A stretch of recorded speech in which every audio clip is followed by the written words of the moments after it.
নমস্কার সকলকে। আজকে যে জ্যোতিষ আলোচনা থাকছে যে বিবাহের পরে ভাগ্য উন্নতি কি করে বুঝবেন? এটা কিন্তু অনেকেই কোশ্চেনস করে। তো আজকে সেই আলোচনাটা করব। যারা চ্যানেলে নতুন আছেন তারা প্লিজ চ্যানেলটা সাবস্ক্রাইব করে পাশে থাকবেন। যারা পার্সোনালি আমার সাথে যোগাযোগ করতে চাইছেন তারা ভিডিওর কমেন্ট সেকশনটা চেক করবেন। সেখানে মেইল আইডি দেয়া থাকে। সপ্তম ভাব থেকে কিন্তু বিবাহ বিচার করা হয়। কিন্তু শুধু সপ্তম ভাবকে বিচার করলেই চলবে না। সপ্তম ভাবের সাথে, সাথে সপ্তম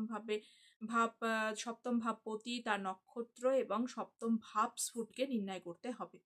এর সাথে যদি কোনোভাবে কেন্দ্রের সাথে যদি যুক্ত থাকে, মানে চতুর্থ লগ্ন, সবসময় লগ্নের মধ্যে কেন্দ্র কোন উপাচয় থাকে। তো যদি কেন্দ্রের সাথে যুক্ত থাকে, মানে চতুর্থ, সপ্তম, দশম ভাবের সাথে যুক্ত থাকে, তাহলে বিবাহের পরে কিন্তু গ্রোথ আপনার শৃঙ্খলার সাথে হবে। যদি পঞ্চম, নবমের সাথে যুক্ত থাকে তাহলে কিন্তু সেখানে স্মুথলি আপনার গ্রোথ হবে। যদি 3-11 এর সাথে কানেকশন থাকে তাহলে সেক্ষেত্রে হঠাৎ করে আপনাদের জীবনে কিন্তু হাই লেভেলেরও অনেক সময় কিন্তু পরিবর্তন হতে পারে।